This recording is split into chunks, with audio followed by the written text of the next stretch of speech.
I'd like to welcome you to our Labor Temple tonight for a discussion between the candidates currently running to become our next St. Lawrence County Sheriff. Thank you to the candidates under Sheriff O'Brien and Detective Engel for attending tonight's event. Before we begin, I'd like to note no endorsements have been given to either candidate by any of the three unions hosting tonight's event. Any endorsements would generally be bestowed collectively through the Central Trades Council, AFL-CIO. Acting as the mediator for tonight's event, I ask that everyone be respectful to any questions be related to the duties of the St. Lawrence County Sheriff's Office, and that there be no interruptions while the candidates are answering questions. We'll prepare a list of questions for the candidates. After those questions have been floored, time permitting, the floor will be open for questions from the audience. Before we begin, I would like to take a moment for each candidate to introduce themselves and explain why they should be our next St. Lawrence County Sheriff. Sean, Under Sheriff, Mr. O'Brien, we'll start with you. Well, welcome everybody. Good afternoon. I appreciate all three unions taking the opportunity to listen to two great individuals run to become your next St. Lawrence County Sheriff. I appreciate the opportunity. So, a little bit about me. I live just outside of Ogdensburg. I live with my wife and three beautiful children, Claire, Colton, Cruz, my wife Jill. We own a small business in Ogdensburg, or two small businesses in Ogdensburg, that we started from the ground up back in 2005, and we built it up to a couple of businesses. I graduated from Ogdensburg Free Academy. I went on to SUNY Canton. I went to the David Sullivan Law Enforcement Academy just over 20 years ago.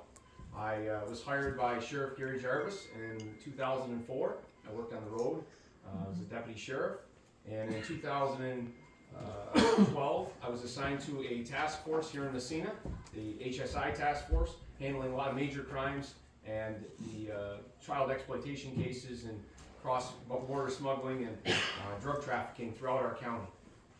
In 2017, I came back to Canton, and I was assigned a detective and handled a lot of major crimes, including the homicides, robberies, sex offenses, and any major crime that the Sheriff's Office handled from 2017 to 2020.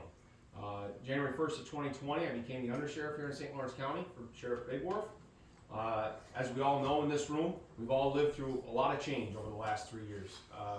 COVID has changed everything, right, wrong, or indifferent, and police and our policing and law enforcement has experienced the same change, if not more change.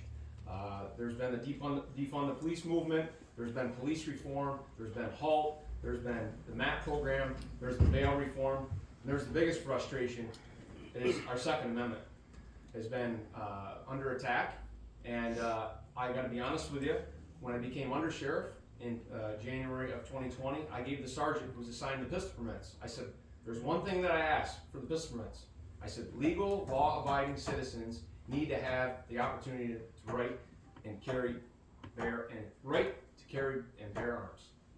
And I said, we need to get these pistol permits done as soon as we possibly can. I'm proud to say that as of today, and it's a team effort, the members of the Sheriff's Office should be very proud, because over the last 3 years, they've been able to get the pistol permits completed, the investigations, the things that we only could control in less than 30 days. It's a 28.3 day cumulative average. So those members of that office, those union members of that office, need to be commended for that. Moving forward, what I would like to bring, I'd like to bring an emergency response team to this county. Obviously, many of you live here in the Messina area.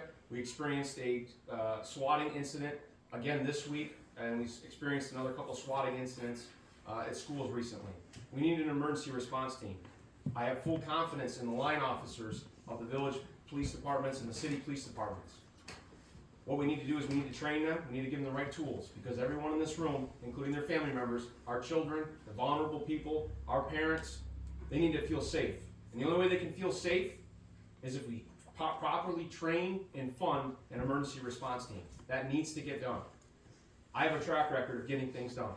I'm a small business owner. I know the unique value of a dollar and the hard work what goes into that. And I'm here for the taxpayers and the citizens of this county, period. Thank you. Detective Engel. I'll make it quick, a little bit about who I am. I grew up on a farm in Pennsylvania. I graduated high school and enlisted in the military.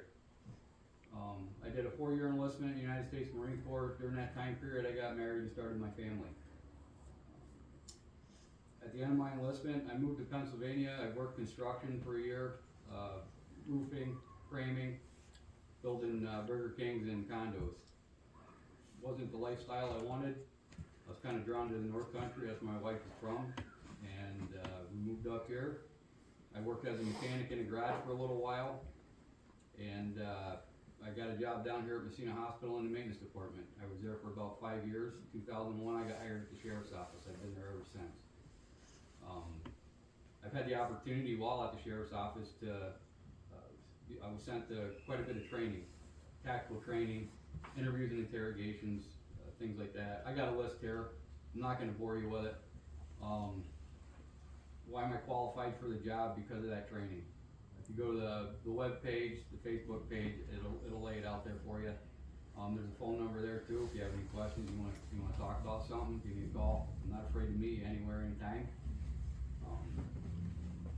I can't disagree with a lot of what Sean said, the problems we have here in the North Country, and they do need to be addressed.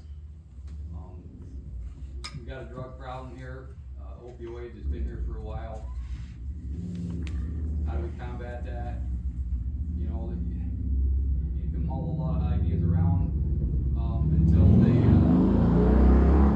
stiffen the laws up on these drug charges. There's not a lot of bite there. They decriminalize just about everything. So, I mean, there's probably people that could be leaned on to make the table something to make that a little harsher, make the punishments there a little harsher. The emergency response team, I just feel you'd spend a lot of money reinventing the wheel. I'm geared more towards the active shooter response, train every officer in the county equally. That way, if in an event of a recall, they can respond from their house. We're gonna, as we go through the questions, I think a lot of it, we're gonna get to all of that. Sure. If you wanna. Fire investigations, you know, that's another thing I'd like to look into, maybe getting some deputies trained in fire investigation. We deal with a lot of arsons in this county. But I'll just leave it at that, and if you just wanna start with the debate, that's fine too. All right. Under Sheriff O'Brien, we'll start with you and we'll just go, okay? Ross, I ask that your answers be in all reasonable length of time, Absolutely. okay? We respect each other. Would you support or bolster the current school SRO, School Resource Officer Program? Where should funding come from, if so? So, there's a couple things. One, we started an SRO program approximately 2 years ago. It started in one school, it expanded to 3. The program has been extremely successful. Currently, the schools are funding those programs in the 3 school districts here in this county. I personally facilitated those contracts and met with those school boards and got those off the ground with the schools. I would love to see every school have it here in St. Lawrence County. Sometimes that's not fiscally reasonable, not responsible, fiscally reasonable based on the funds of which those schools are. We need to remain fair and consistent with all school districts. Because it's no fair to say that one school district, if the county were to pick up the tab for one school district and not give it to another. I think everybody in the room would agree with that. So having said that, if the school districts want the SRD program, the School Resource Deputy program, we're happy to fund them, or happy to supply them the personnel for that. I will say, breaking news, as of yesterday, I received another call from another school district for a 4th one. So the program is working. We're proud of that program that we started. It's fair and consistent.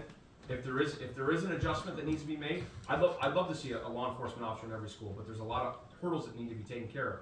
You know, we could have retired corrections officers or retired military be put in the schools. The problem is you have training, you have DCGS requirements, you have workers' comp. There's a lot of issues that go on behind this. Other states in this nation are able to do that, and everybody says, why can't we do that? Well, we live in New York. Unfortunately, some of those things aren't possible. But we're proud to continue to expand that program. I would be happy to have further discussions about that. Dr. Vangel, would you like me to repeat the question? No. Big advocate on the SRO program, and I don't think you're gonna find a law enforcement person in this state or country that's against it. You gotta understand the times we're in now. This active shooter stuff, it's not going away. It's here to stay.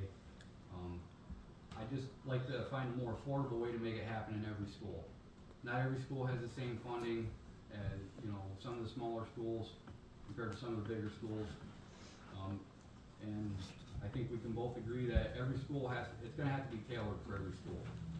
Some schools have more students than others, some schools have multiple buildings.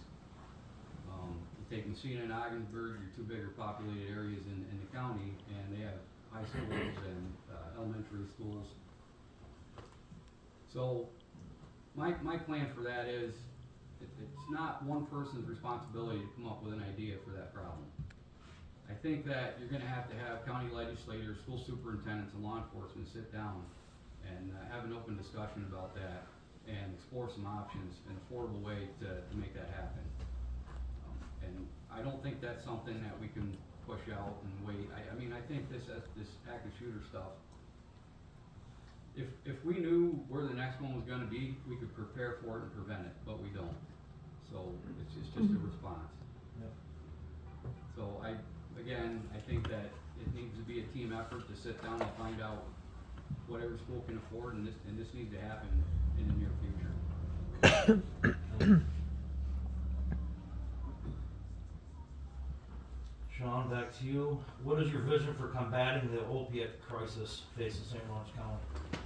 This is an overarching issue that probably everyone in this room has heard since, their adult life.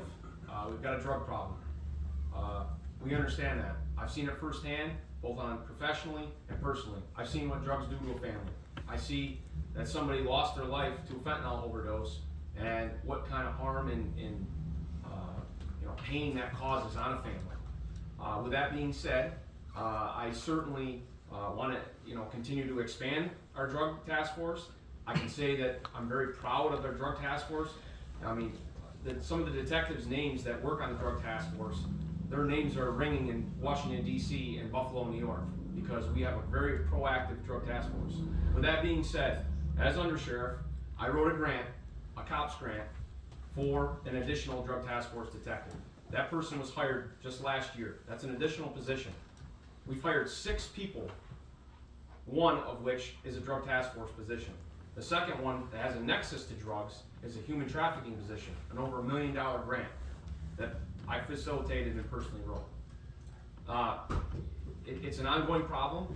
We need to continue to fight that. Our municipal agencies are great partners. We need to continue to work with them. They all have their own, the beauty of having the small police departments is, they're the best ones that know what's going on in their neighborhoods. And we need to continue to communicate and make sure that we're doing the best we can for the citizens of this county. Thank you. Dr. Engel, combating the opiate crisis. Well, as I mentioned before when we started on, they seem to be decriminalizing all your drug laws. And I think that until that can be addressed, I mean, the way it currently stands, unless you have an extensive criminal history or an extreme flight risk and you get charged with a drug offense, you're not going to jail. And it's kind of a trickle-down effect because, we used to have a list of confidential informants that would work, well with law enforcement and provide a lot of good, valuable information. And it seems like since bail reform and things like that list has dwindled down to just a few people. Nobody, the mindset of these people now is, I don't need to work this off. I'm not going to jail anyway. So maybe lean on some lawmakers to table some bills or stiffen these laws up a little bit. The drug task force, they do a great job. They work hard, and to say anything less would be discrediting to them.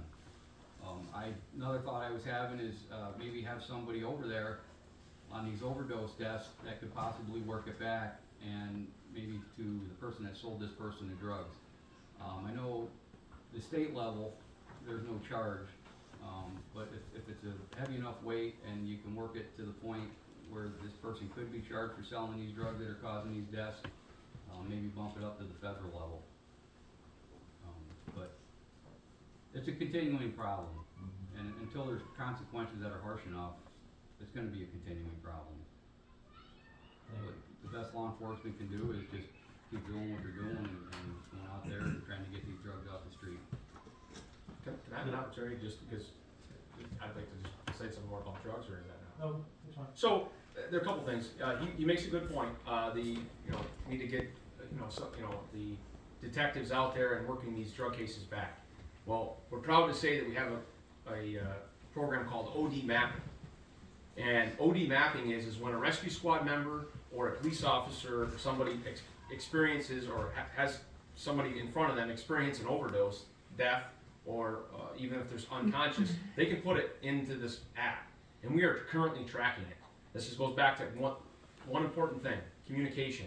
And yes, I have spoken with our drug task force, and they have been instructed, if it's possible and it's feasible, to respond to the scene immediately and try to track down that person that's in fentanyl overdose. Timing is everything, especially when it comes to investigations, because evidence can disappear very quick. And I think it's really important that we continue to communicate and work on that epidemic. As far as leaning on the lawmakers, I can't speak highly enough about our current lawmakers here. Senator Steck, Assemblyman Gray, Senator Walsick, they're down there fighting every day. If we, I fully support all of their ventures. I know they're down there fighting. I speak to them often. Leaning on them is great, but we need to continue to take care of what's here, what we can control.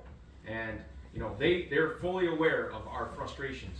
Every sheriff and undersheriff in the state is also frustrated with the governor's office from time to time. We've asked for meetings with her, and it hasn't happened. We can all keep our fingers crossed up in this upcoming budget season, and hoping that some kind of bail reform or something changes. Thank you. So this question is going to be related to, you say it's difficult, and I agree with a lot of the bail reform and what's going on, and there's lawmakers on different sides of the aisle on that currently, right? And that's part of the problem that's going on. Yes. So I guess the next question I'd like to ask you is, are there any methods you would consider to allow the availability of more behavioral health solutions within the sheriff's office? If so, to what level and how would they be utilized? Okay, what was the question again? I'm sorry. Are there any methods you would consider to allow the availability of more behavioral health solutions within the sheriff's office? If so, to what level and how would they be utilized? So, there's two parts to this. The first part is behavioral health, is mental health, is part of it, and we have a mental health problem in this county. Not only do we have a drug epidemic, our mental health problem is probably a lot of what's stemming a lot of the issues that we're having. Our violent crime is up. The DA has more homicides on his docket than it's unprecedented in this county, and a lot of it has to do with mental health. With that being said, two things have happened under this current administration. One, we started a crisis intervention team. I sent deputies and or detectives to a crisis intervention team training. Now, some of the deputies and detectives are seasoned.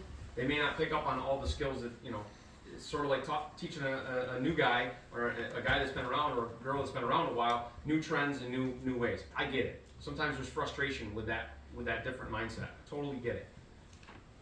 The other part of it is we've started a MAP program. I personally wrote the MAP program. It was one of the first ones up here in the North Country with Saranac Lake. What the MAP program is there's iPads. Every deputy's issued an iPad that's on patrol in their 4 zones. They have the ability to go to someone's house rather than taking the person to Claxton Hepburn Medical Center, which is our closest mental health facility. They have the opportunity to talk to a licensed clinician right on their iPad. It saves mileage, it saves time, it saves use of force, it saves a person that's in mental crisis and putting them in the back of a car and bringing them to the hospital. Sometimes they're out of it, right? They don't even know. And this gives them an opportunity. So I believe those steps are great steps forward in the behavioral health of what we're doing here at the sheriff's office. The second part of this whole thing is behavioral health is drugs.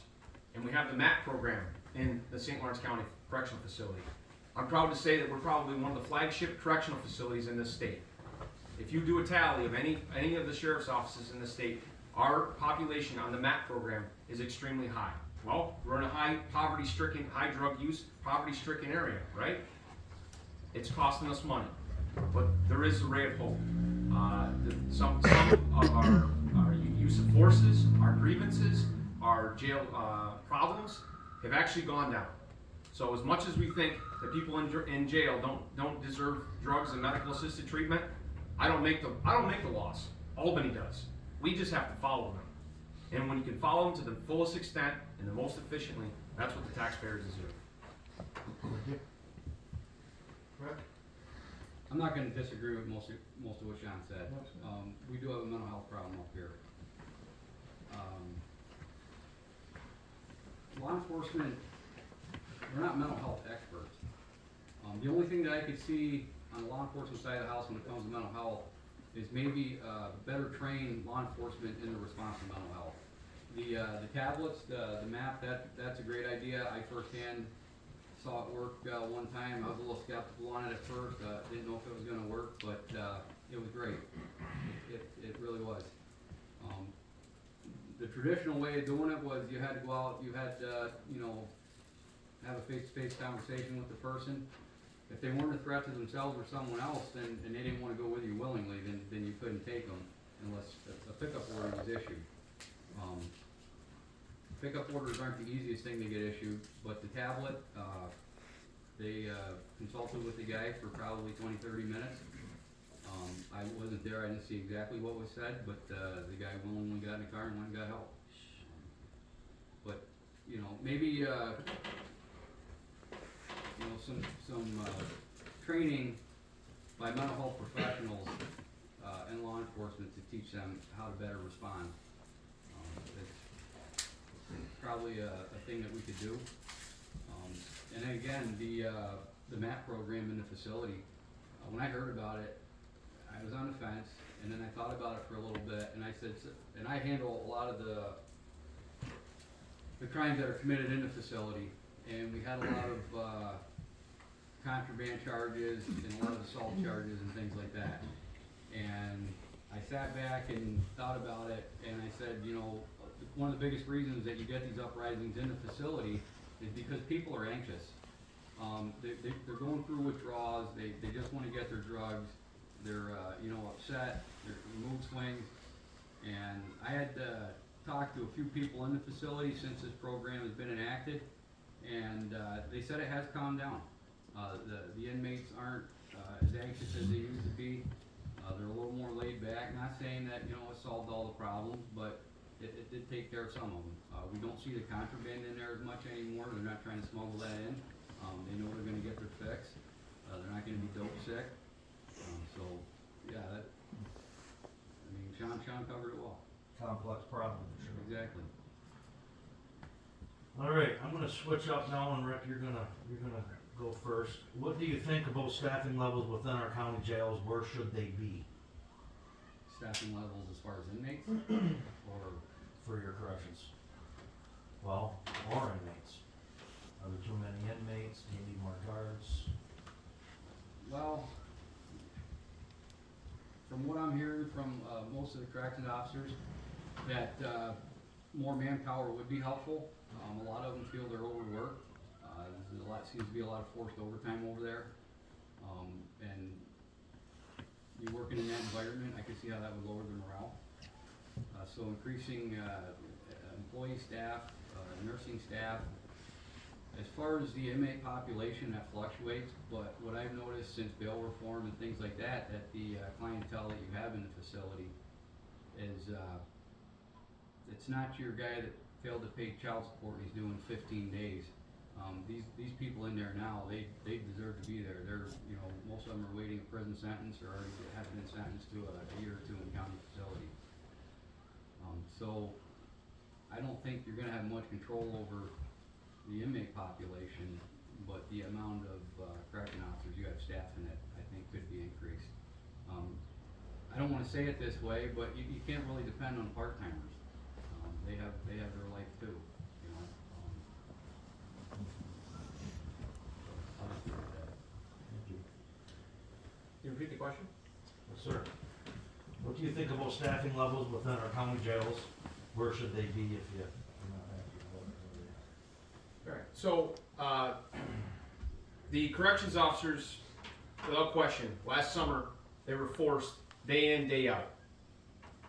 No question about it. I'd go in there on a 3 to 11 shift at briefing, it's 85 degrees out, and they know they're getting stuck. I'm sure some of you here in this room, as union members, have been stuck. That stinks, especially in the middle of summer when you're missing your kids' barbecue, you're missing, a family get-together, you're stuck. That's not fair, and that's not right. But I will say this. Both myself, Sheriff Big Wharf, and the county legislators have done an extremely great job of ending that force issue. Right now, we have 0 openings in county corrections officers. 0 openings in deputy sheriff. Actions speak louder than words. You can go around the state right now and query every sheriff's office in the state, and there are 0 openings. Why is that? Well, I think we have a tremendous workforce that's inside the facility. We did raise the amount of corrections officers in that facility. We went from 56 to 60. We've added a MAT officer. We've also expanded the part-time pool of candidates. And yes, people that are part-time, they do have other jobs. However, those that are part-time right now are fulfilling their obligation. We are getting some time out of them. We're also getting back some retirees that have the ability to make some extra money after they retire, and they can still be of service to our community, and not having to pay to go get them trained. That has worked. So our staff has 0 openings, and we have 60 full-time corrections officers in there. We were at 56, and we have a part-time staff of 10. That does not include the jail administrator and the assistant jail administrator. Thank you. Well, this response, you already partially answered, but this is more of the road patrol instead of the corrections. Detective Engel, back to you. Are there enough officers to be able to respond to the duties of the St. Lawrence County Sheriff's Office? If not, how do we fix it? I currently feel there are enough officers to respond. It's a big county. We have broken up into 4 zones. A deputy per zone. The 12-hour shifts make things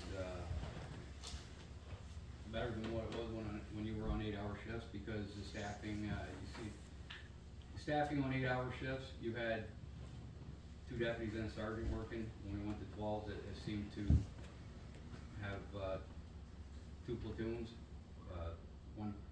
one day shift, 1 night shift, which put 4 deputies and a sergeant on the road. I think is adequate coverage. We also, there's currently 1 part-timer there. Transports is what kills us during the day. They are what they are. They gotta get done. I just don't, when you start adding deputies to the road patrol and you start adding positions, you're putting a burden on the taxpayers. I pay taxes as well as everybody in here. I feel that right now the staffing level at the sheriff's office is comfortable. If we add on SROs, obviously it's gonna have to increase. But, that's a program in its own right there. And if they were full-time deputies in the SRO program, what do we do with them over extended breaks in the summertime? We can utilize them on the road, but that's a lot of manpower, So, staffing, I feel staffing at on the road is adequate. I would like to see an extra detective in the drug task force to assist over there. What was the other part of the question? Well, that was it, just what you thought, if there was enough officers to respond to the duties of the office. Not how to fix it. Sure. Okay, so as far as that's concerned, Detective Engel's correct. The 12-hour shifts are great. The person that facilitated the 12-hour agreement, I was the one as a union president. 12-hour shifts are spectacular. They're efficient. They get every other weekend off. It ups the morale. I wouldn't want to do anything different. Matter of fact, honestly, if they were willing, I would like to see the corrections staff do the same so they could get every other weekend off. But that's nor here nor there, and we're not going to argue that today. Is the road patrol fully staffed? There's 0 openings currently. We have 3 in the academy. There's always a revolving door. We've hired a lot of people. We are now at 42 with the sheriff and I, sworn police officers. That's the biggest the sheriff's office has ever been. And like I said, 5 of the 6 positions are funded outside resources. I think that's pretty remarkable. That doesn't cost the taxpayers anything. As far as expanding the SRD program, here's a couple thoughts. One, if the schools, if there's a big need for a lot of the schools, and we're unable to do that, to give every school an SRD, I would split up the deputies and put them in the schools at a random time to ensure, so the person that wants to do any harm or could do any harm with them would be a part of, be there on scene and have them in close proximity to the schools. I think this would, I think 5 to 6 total could do it, but I can say that the schools that we have currently on this program appear to be very satisfied, and they're looking to extend contracts, which is a big win for all of us. The drug task force, I don't know. I think our drug task force is pretty active. I'd like to see money spent somewhere else. They're busy. They're going to continue to be busy, but I don't think, I'm looking more from the locals and the state police, which we have a great working relationship with, and the federal agencies that we have. I'm quite confident that they have a pretty good understanding of what's going on. I would like to put a deputy on the road and assign him to the drug task force permanently. A proactive deputy in the marked unit that can go out into a neighborhood, and that's all they do. They're not doing transports, they're not doing anything else. They're going after the drug dealers. We need some police presence like that. Thank you. Detective Engel, what is your stance on gun ownership? How will you protect the citizens while protecting the right to bear arms? Well, I'm a supporter of the Second Amendment, without any doubt. If you look at my background, you look at my history, I've always been a gun owner, always will be a gun owner. I stand behind the Second Amendment and the whole Constitution. As far as protecting the rights of the citizens of St. Lawrence County, I'll do whatever I have to do. The pistol permit program, I feel that we do a big part of it now. We might as well just finish it and do all the background investigation. That's a lot of man hours. The way they're doing some of the stuff right now with the ammo, I feel it's unconstitutional. And having to give your name, address, occupation, and stuff like that when you go buy a box of ammo, I don't see why we need to keep that record in this county. I stand behind it 110%. And, I think that, we need to look into ways of preserving that, and there again, I'm a believer in teamwork, and I think if you get the right group of people around the table, mull the problem over, you come up with a solution to it. How to address the Second Amendment issue, the red flag law and stuff like that. I don't think every person out here should own a gun, as we discussed earlier, mental health. So there should be a screening process, the background and stuff like that. But at what point do we not start infringing upon somebody's Second Amendment right? And I think that the way they want to do some of this stuff, delay the background investigations, with on 4473 forms and stuff like that, making you wait a longer period of time before you can make a purchase, raising the age on the age that you can purchase a firearm legally. It's just, there's a lot of moving parts to that.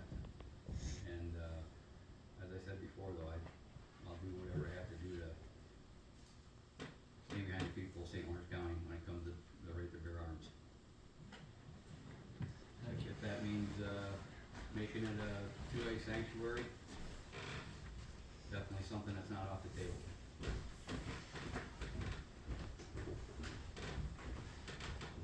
Sure. Can you repeat the question again? I sure can. What is your stance on gun ownership? How will you protect the citizens while protecting the right to bear arms? So, I agree with everything that Detective Engel said with a couple exceptions. One, I'm gonna stand in front of the people of this county and say, over my dead body is the federal government or somebody gonna come in and take the guns out of the legal, law-abiding citizens of this county. It will not happen, period. I'm a passionate person, it will not happen. Absolutely. Hope everybody's recording it. Will not happen. Legal, law-abiding citizens need to have their right to bear arms, period. Second thing, I'm not gonna sit around and get a bunch of people around a table and talk about it. The people in this room and the people of this county are electing a sheriff to lead, not a table of people to lead. This is a one-man job. Somebody's gotta make decisions at the end of the day, and it's gotta happen. Because your rights depend on it. Period. That's it.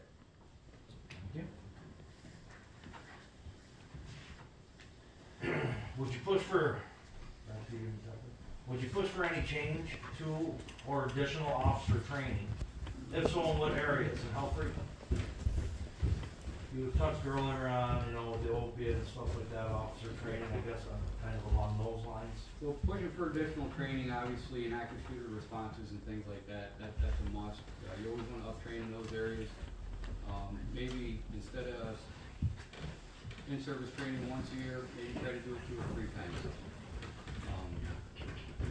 Mental health, that's another thing. We could, obviously, law enforcement could always use more training in mental health.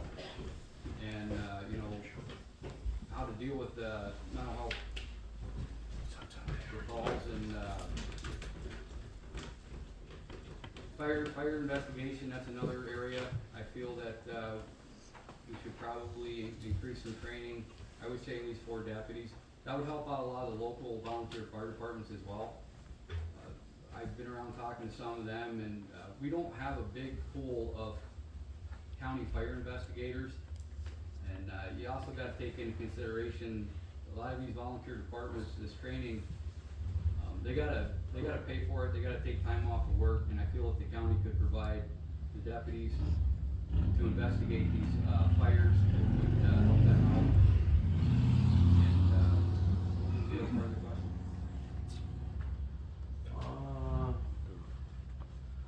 Just, would you push for any change to additional officer training, and just in what areas if so? Yeah, you wanna push for additional training for all your officers, but, those are some of the bigger areas that I feel should, be addressed. And honestly, the next question, if you just wanna tie it together, is what level of training do you demand for officers in preparation to respond to any school or terrorism related incident? Where do you think the training level is now? Right now, I think we're okay. There's always room for improvement with that. I'm a firearms instructor, a reality-based training instructor, and an active shooter instructor. There's always new ways, out there, and because of COVID, some of your training, it has been at a standstill, in-person training. It's coming back around. The tactical conferences and things like that offer a lot of good training when it comes to active shooter responses and how to deal with them. It's always good to try to get some people there and bring that training back to the department and pass it on, and include that training in your in-service training when it comes to active shooter responses and situations like that. Thank you. Repeat the question, I'm sorry. Yes, sir. Well, there's 2 of them, we'll just time together. Do you push for any change to or additional officer training? If so, what areas and how frequent? And then, to tie it together, what is the level of training you would demand for officers in preparation to respond to, school shootings, terrorism related incidents? Do you think the training level is where it should be now? Do you think we could do more? Well, so our contracts, your union members, we have to follow contracts. As the administrator, I have to follow the contract, I respect the contract, and always will. With that being said, the deputies, as far as that goes, have up to 6 days of training built into their schedule.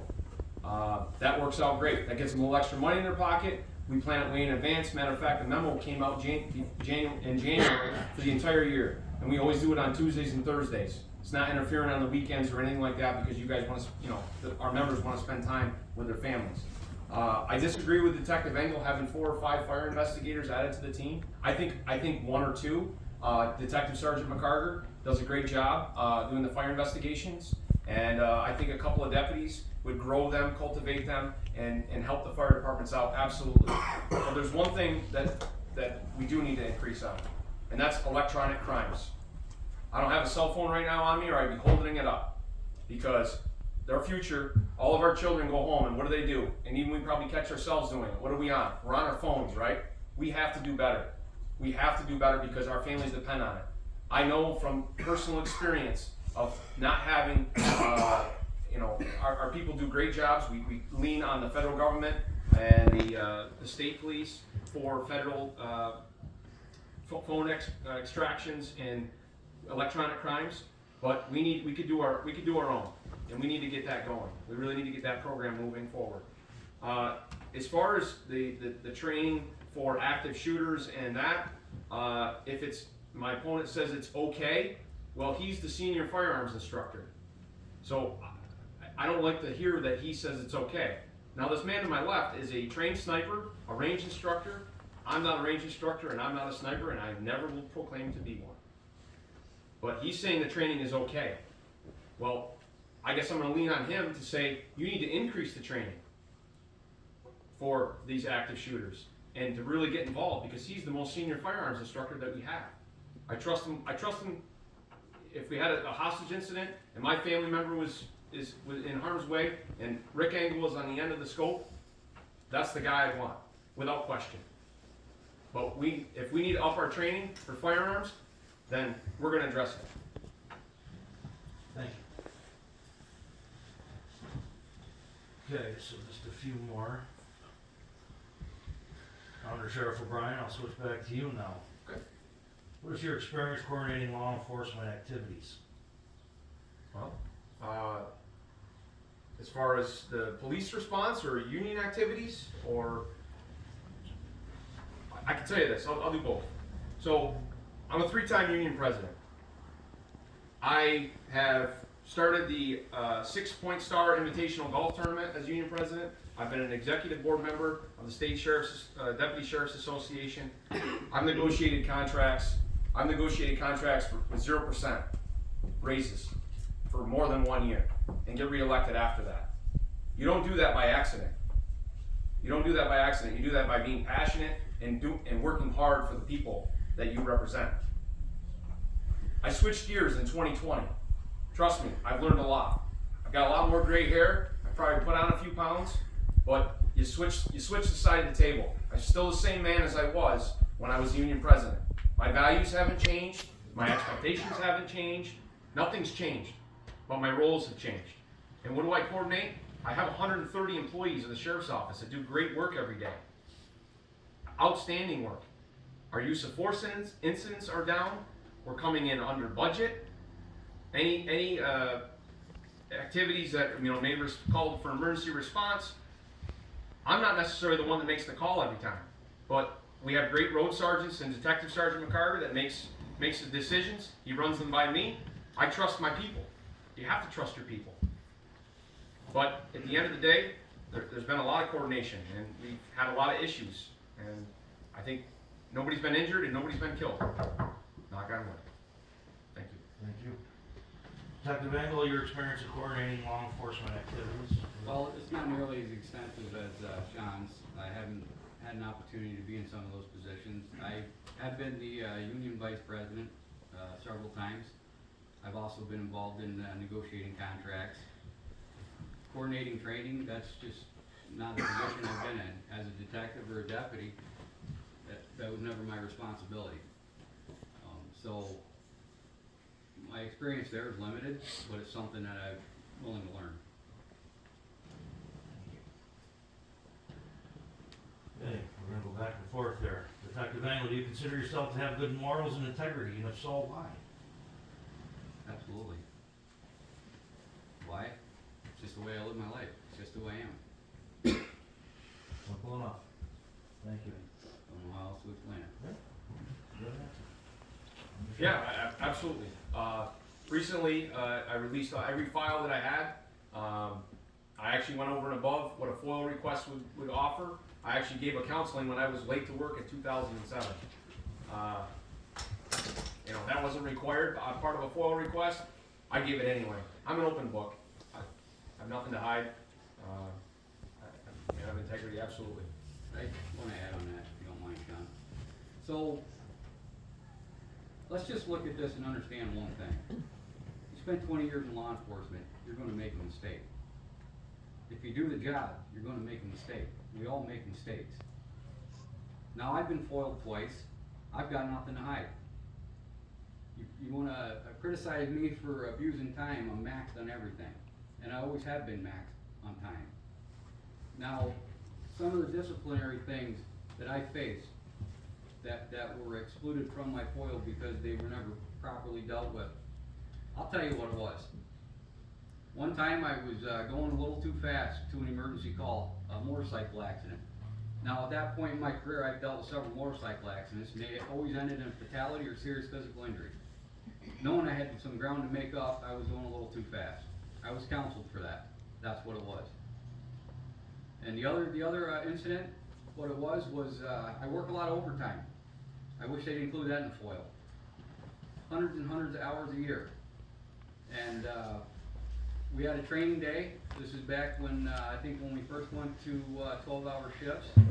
And I had worked some overtime that week. I helped my in-laws on the farm. The hay vine was broke. I'm the mechanic. It's the only day I had off. And I decided that I wasn't going to go to training. I just didn't show up. I called the night before and said I wasn't going to be there. I got counseled on that. That's all I got. Well, we appreciate your transparency and your candor, sir. Absolutely.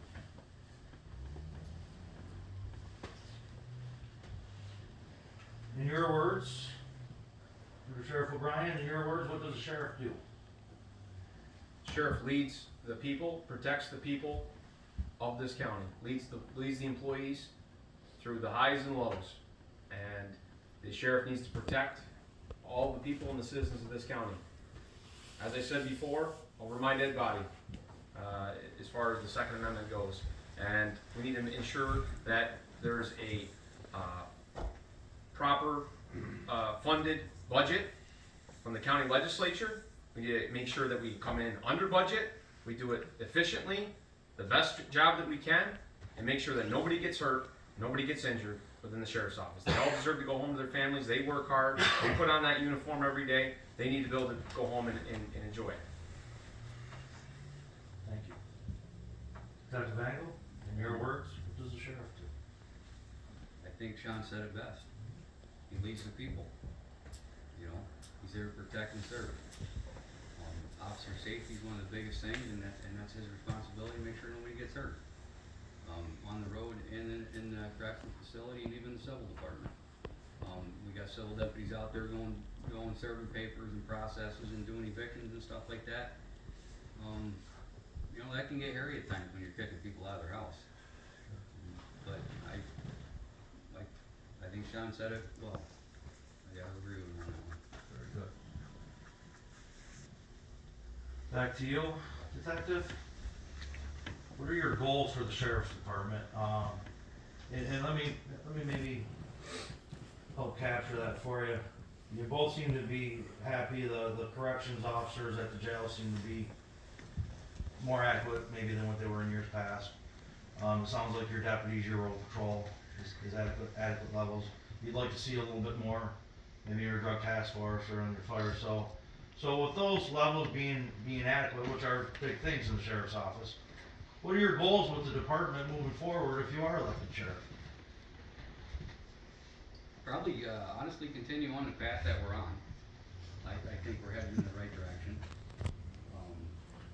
I think the morale could come up a little bit.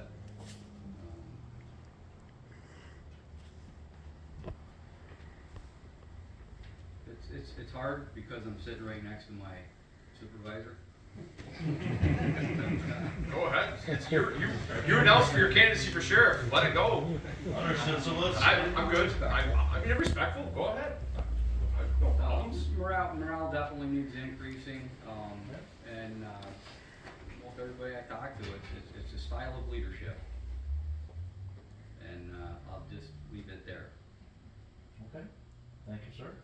Under Sheriff O'Brien, So, goals for the Sheriff's Department. to the style of leadership, I'll leave people with this. I'm not the sheriff. I'm not the incumbent. I'm the undersheriff. I'm a 3-time union president that was hired as the undersheriff of this county.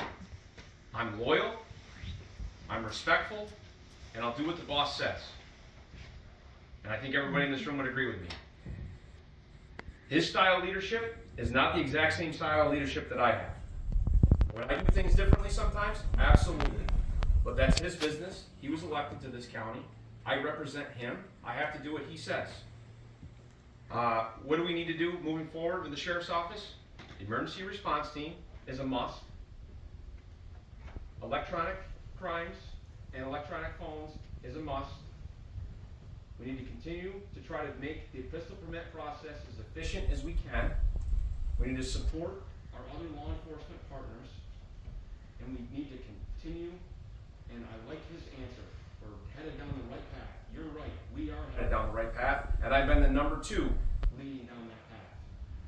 So yes, we are gonna continue down that path if I'm elected sheriff, and we're gonna continue to communicate, be efficient, and work for the citizens of this county every day. Thank you. If you just give me a second, I just wanna, Travis, the question, you guys wrote a couple things down. Right. About Kathy Hochul and the governor and her, did they cover? Well, the one question Well, there's he more had specific. that he personally has had this situation happen to him with his kid where he actually watched, his son actually watched another kid get choked out right at school, just faint right in front of him. It was devastating to Travis. Where are we at with the bullying, the pushing, and, I mean, kids are getting beat up in school. It's not just the guns and stuff, but I mean, there's a lot of things that are going on in these schools that aren't being addressed or being, you don't hear about every day. I'm sure there's people here that'll have similar stories that they're seeing. Is there any, Go ahead. if you just want to take a shot at it to see if there's something that you thought could be done in the school? Well, the issue there with anybody under the age of 18 is when it comes to law enforcement, it's not that you can't deal with them, the process is different. You know, when I first started, 16 years of age was the cutoff. If you were 16 or older, you could be dealt with like an adult. I could talk to you. I didn't need to have a parent or legal guardian present. Honestly, in a nutshell, the bullying, in my personal opinion, comes from lack of parenting at home. Some of these kids, not every one of them, but, how to address that? I guess he was coming When it back. comes to kids, you can deal with the kids, you can still charge the kids, it's just a slightly different process, you know, you gotta go through family court and everything. I guess his question with all it was, though, was more about the resource officers being more available, Yeah. being in the schools Absolutely. to be there, you know? I think overwhelmingly, collectively, I think the society, but probably the country feels is that we want more SROs and But Yeah. the funding obviously I mean, can't why- come directly out of the sheriff's office for everything. on the SRO program, you gotta understand too, the whole purpose of that SRO is that school resource deputy in that facility is security. It's not that he shouldn't have a good rapport with the staff and the students. It's just his primary function is school safety, right? Like going around checking windows and doors, janitor's closets, making sure that, you know, nobody's in the school that shouldn't be in the school, things are where they're supposed to be. His head should be on a swivel. Is it okay to get involved in a basketball game at lunchtime, or maybe stop in and read a book to the kindergarten class? I personally don't see a problem with that, but that's not his primary function as an SRO. And probably just more presence in the schools and just cut down on some of those, right? Yeah. Well, the SRO is not a fix-all for anything. More so, I would say it's a deterrent. Understanding an active shooter, they're looking for a soft target. Traditionally, schools are soft target because they're gun-free zones, correct? So that's kind of what they're looking for. But when you start putting armed law enforcement in the school, they're not necessarily a soft target anymore. Now they know they're gonna encounter some resistance. They're not gonna have that time to you know, do that mass destruction, go in there and, you know, wreak that havoc. Their time's limited. They're not gonna have 10, 15, 20 minutes. They're only gonna have seconds or a minute with the SRO being there. The SRO is also direct liaison to outside law enforcement. The SRO should have access to the camera systems and things like that. So he's gonna be the one orchestrating that in the event of an active shooter. But as far as using that SRO to lessen the bullying in the school and stuff, it's not saying that he couldn't get somewhat involved with it, but is that what you want him tied up doing? I mean, when I was in school, the teachers were always outside the classroom as the students were. I don't know, I think the teachers should be more proactive as well. You know what I'm saying? They were always outside. You know, being a parent myself, I know it. and having some relatives that are school teachers and stuff, that's a tough job nowadays. You Yeah. know, it's not like when I was in school. You know, you messed up, you know, and you got sent out in the hall, and they took a wooden paddle across your ass Yeah. and taught you a lesson. You know, and you didn't want that to get back to your parents at home, because that's going to happen again. It's not like that nowadays. You know, being a teacher is pretty tough. You know, Yeah. if the parent wants to send their kid to school and they want the teacher to be the parent at school, but then when the teacher does become the parent at school, the kid goes home, the parents are offended, and all of a sudden they want some kind of disciplinary action against the teacher. So it's a tough spot. Sheriff O'Brien. I'll respond. I actually disagree slightly. I think that the SRDs should be involved in the children that are working at school or at school. I think that relationship that they have, they may be able to mentor those children in the right direction so they're not bullying. So yes, they're there to protect the children and the teachers and everything else, because our teachers do a great job. But that SRD is not just there just to be a doorman. That person needs to engage with those children. That's our hope, is that they continue to make those great relationships. So when they do turn 16 and do turn 18, they look at us with respect and dignity, and not just saying he was the doorman when I was at school. So I think we need to make sure that they engage. So I disagree with my opponent on that one for sure. There was another comment about the school. He's right. The part that he is correct on is it is different. It's a different situation with a juvenile. It is done through family court. This is the other problem. Everyone in this room is a legal, law-abiding citizen. You know why? Probably because our parents said there are consequences if you do something. And sometimes we shrug our shoulders and look the other way sometimes and wonder, where are the consequences now? Well, I can't change the schools.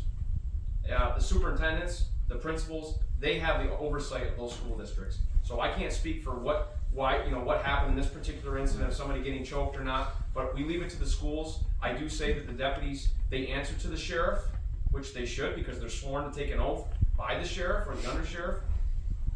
But at the end of the day, they do have a good working relationship with those school administrators, and they need to continue to do that and make sure they foster those relationships with those children to try to put a stop to that bullying. That's why we want those people in there, not as a doorman.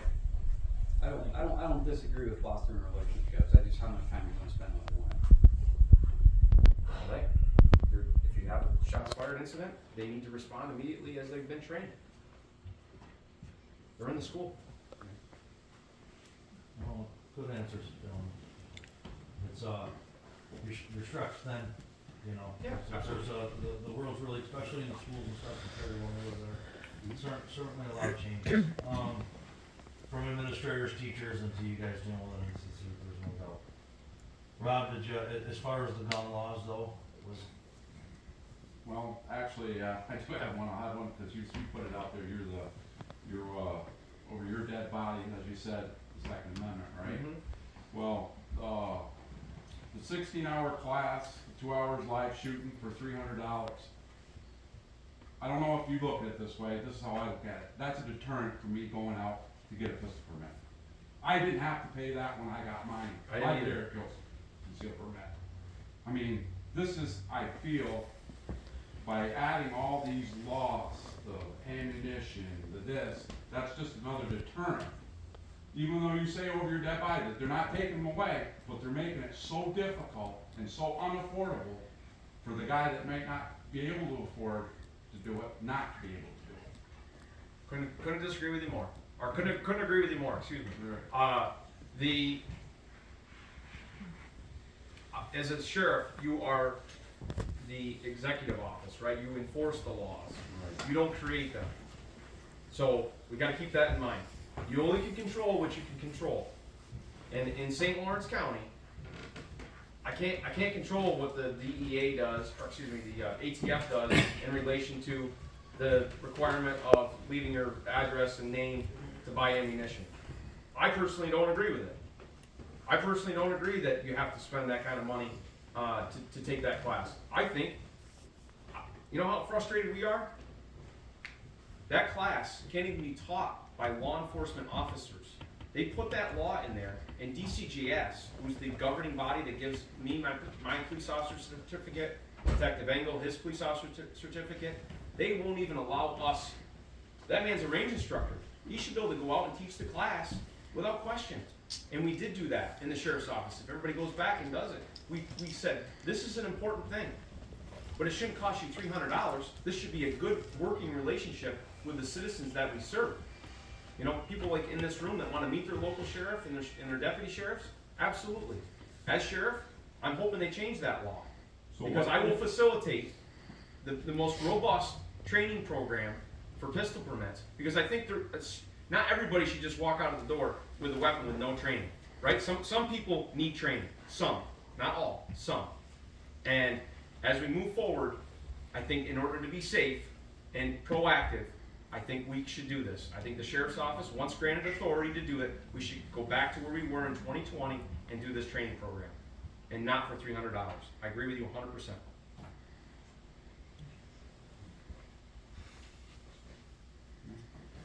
So, that's gonna be it for questions that we've arranged, so I'm gonna leave it to the floor now.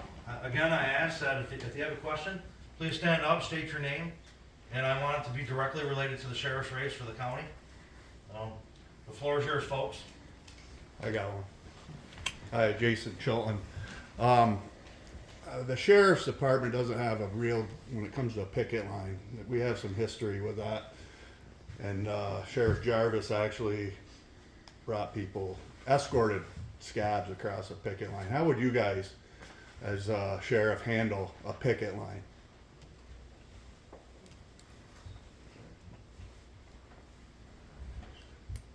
Well, I'm the kind of guy where I don't have an opinion on everything. Because if it doesn't affect me personally, professionally, why would I have an opinion?